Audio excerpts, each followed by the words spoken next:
السلام عليكم ورحمة الله وبركاته. الحمد لله رب العالمين والصلاة والسلام على رسوله الكريم، أما بعد، فأعوذ بالله من الشيطان الرجيم. بسم الله الرحمن الرحيم. وعن أبي سعيد الخدري رضي الله تعالى عنه قال عن رسول الله صلى الله عليه وسلم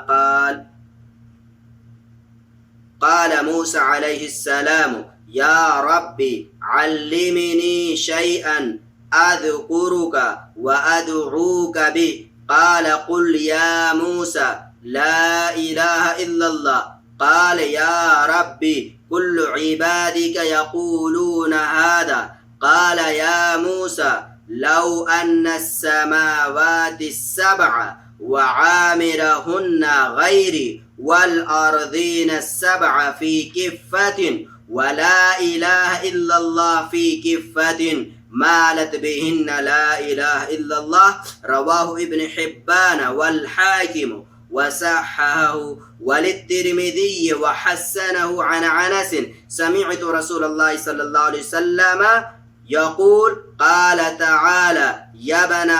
آدم لو أتيتني بقراب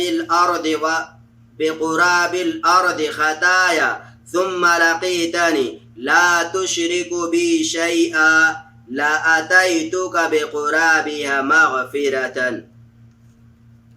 پیارے سامعین، کتاب التوحید سے باب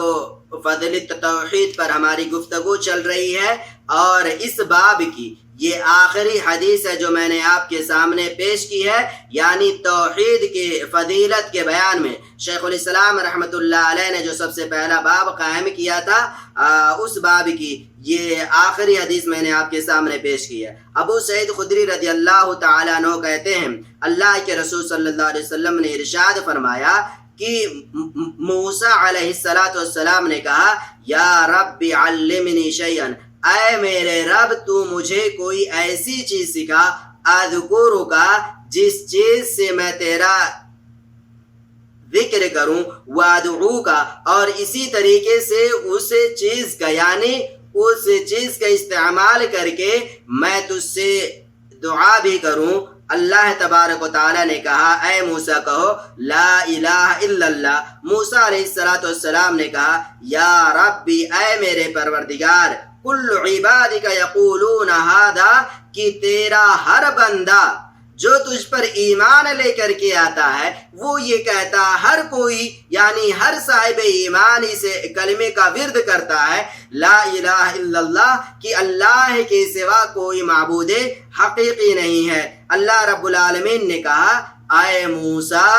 لو ان السماوات السبع، کہ اگر ساتوں آسمان اور اسی طریقے سے ساتوں آسمانوں میں جو بھی چیزیں موجود ہیں غیری، میرے علاوہ، والارضین السبع فی کفۃ، اور اسی طریقے سے یہ ساتوں زمین اگر ترازو کے ایک طرف رکھ دیے جائیں، ولا الہ الا اللہ فی کفۃ، اور صرف کلمہ لا الہ الا اللہ ترازو کے دوسرے حصے میں رکھ دیا جائے، مالت بہن لا الہ الا اللہ، تو کلمہ لا الہ الا اللہ والا حصہ بھاری ہو جائے گا۔ رواہ ابن حبان، اسے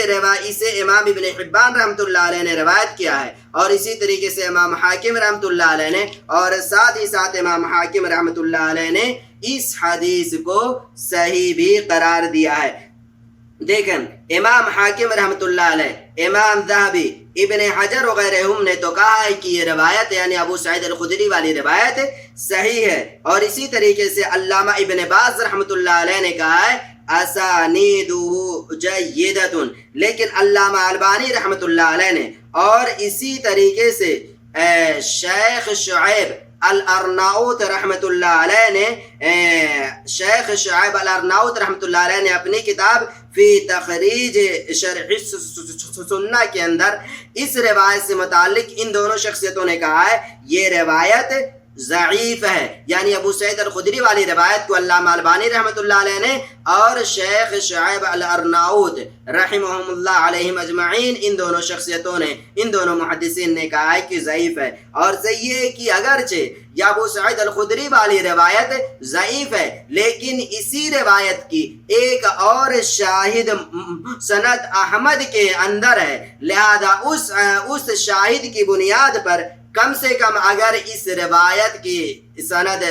ضعیف ہے لیکن اس شاہد کی بنیاد پر اس روایت ابو سعید الخدری رضی اللہ تعالیٰ عنہ کی روایت کا معنی شاہد ہونے کی بنیاد پر صحیح ہو جاتا ہے اور اس سے حجت پکڑ سکتے ہیں. اس تعلق سے تھوڑی اور تفصیل کے لیے آپ شیخ سلیمان الروحیلی حفظہ اللہ کی جو اس کتاب پر یعنی کتاب التوحید پر جو ان کی شرح والی کتاب ہے وہاں پر آپ دیکھ سکتے ہیں شیخ نے وہاں پر اس پر تھوڑی اور تفصیل کے ساتھ گفتگو کی ہے. میں نے یہ چیزیں وہیں سے اخذ کی ہیں. تو حضرت موسیٰ علیہ السلام نے لہذا خلاصہ یہ ہوا اس حدیث پر حکم الحدیث سے متعلق کہ یہ روایت گرچہ سند کے اعتبار سے صحیح ہے لیکن اس روایت کی ایک شاہد اور ہے، لہذا اس روایت کا معنی صحیح ہو جاتا ہے اور اس سے حجت پکڑ سکتے ہیں. حضرت موسیٰ علیہ السلام نے اللہ رب العالمین سے جس چیز کا مطالبہ کیا تھا اس چیز کے اندر دو چیزیں تھی. نمبر ایک، اللہ مجھے کوئی ایسی چیز بتا جس سے میں تیری تعریف بھی کر سکوں اور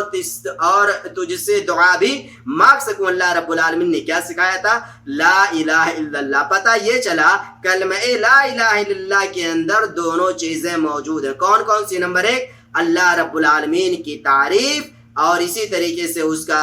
ذکر و اذکار، اور ایسے ہی اس کے اندر دعا بھی موجود ہے. تو اس سے آپ اندازہ لگا سکتے ہیں کہ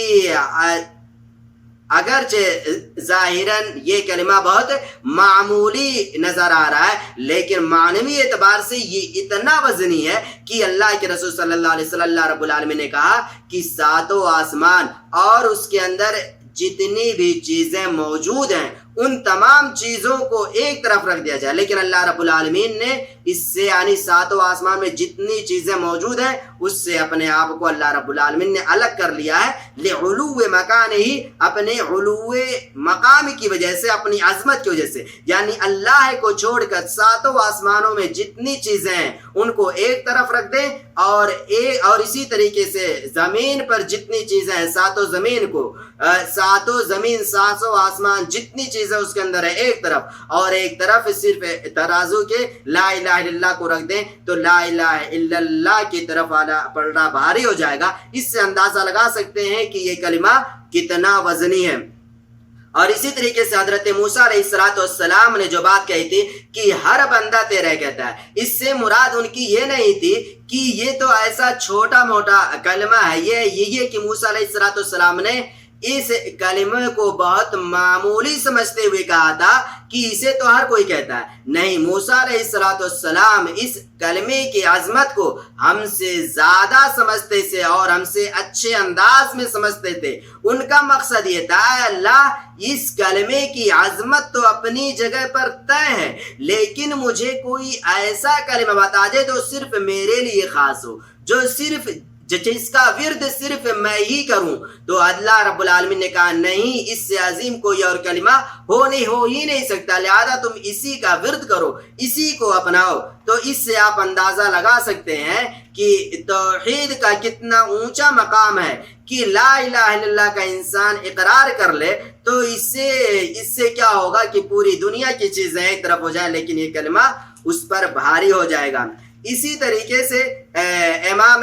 ترمذی کی جو روایت تھی اور امام ترمذی رحمۃ اللہ علیہ نے اس روایت کو حسن کہا ہے. علامہ البانی رحمۃ اللہ علیہ نے بھی اس روایت کو صحیح کہا ہے. انس رضی اللہ تعالیٰ عنہ راوی ہیں، کہتے ہیں میں نے اللہ کے رسول صلی اللہ علیہ وسلم سے سنا اللہ رب العالمین نے کہا اے ابن آدم، اگر تم اس زمین پر یعنی یہ جو زمین ہے اتنی مقدار میں اگر تم گناہ لے کر کے آؤ اور پھر تم مجھ سے ملاقات کرو اس حالت میں کہ تم نے میرے ساتھ کسی کو شریک نہیں ٹھہرایا ہے. یعنی کہ انسان یہاں پر بتلانا مقصود کثرت ہے کہ انسان کتنا بھی گناہ کا ارتکاب کر لے، کتنا ہی زیادہ وہ گناہ کیوں اکٹھا نہ کر لے، لیکن اگر انسان اللہ رب العالمین سے ملاقات کرتا ہے اس حال میں کہ اس نے اللہ رب العالمین کے ساتھ کسی کو شریک نہیں ٹھہرایا ہے، تو اللہ رب العالمین نے کہا لَأَتَيْتُكَ بِقُرَابِهَا مَغْفِرَةً، تو میں اتنی ہی مقدار میں اس کے لیے مغفرت بھی لے کر کے آؤں گا۔ یعنی کہ اللہ رب العالمین نے یہ شرط لگا دیا کہ اگر انسان نے کسی بھی طرح کا شرک کا ارتکاب نہیں کیا، شرک اکبر یا شرک اصغر، کسی بھی قسم کے شرک کا ارتکاب نہیں کیا ہے، اور لیکن اس کے پاس بہت زیادہ گناہ ہے، تو اللہ رب العالمین ان گناہوں کو ایک طرف رکھ دے گا اور ان کے مقابلے میں اتنی ہی کثیر تعداد میں مغفرت لے کر اللہ رب العالمین اس کے سامنے حاضر ہوگا، یعنی کہ اللہ رب العالمین اسے بخش دے گا۔ تو اس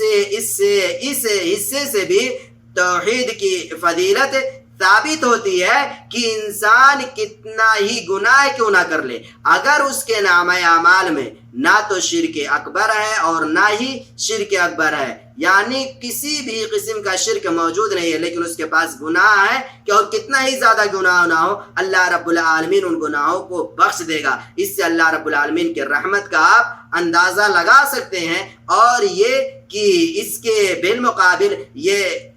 شرک کتنا خطرناک ہے اس کی ہولناکی کا بھی آپ اندازہ لگا سکتے ہیں۔ تو یہ توحید کی فضیلت کے تعلق سے شیخ الاسلام رحمۃ اللہ علیہ نے آخری حدیث ذکر کی ہے۔ اس کے بعد جو شیخ الاسلام رحمۃ اللہ علیہ نے قرآنی آیت اور احادیث اور آثار ذکر کیا ہے، ان سے جو سائل مستنبت ہوتے ہیں، شیخ الاسلام رحمۃ اللہ علیہ نے انہیں الگ ذکر کیا ہے، اور ان کی کل تعداد 20 ہے، اسے آپ کتاب میں دیکھ سکتے ہیں۔ اللہ رب العالمین سے دعا ہے کہ وہ ہمیں پیارے رسول صلی اللہ علیہ وسلم کی اقتداء اور اتباع کرنے کی توفیق دے، آمین۔ والسلام علیکم ورحمۃ اللہ وبرکاتہ۔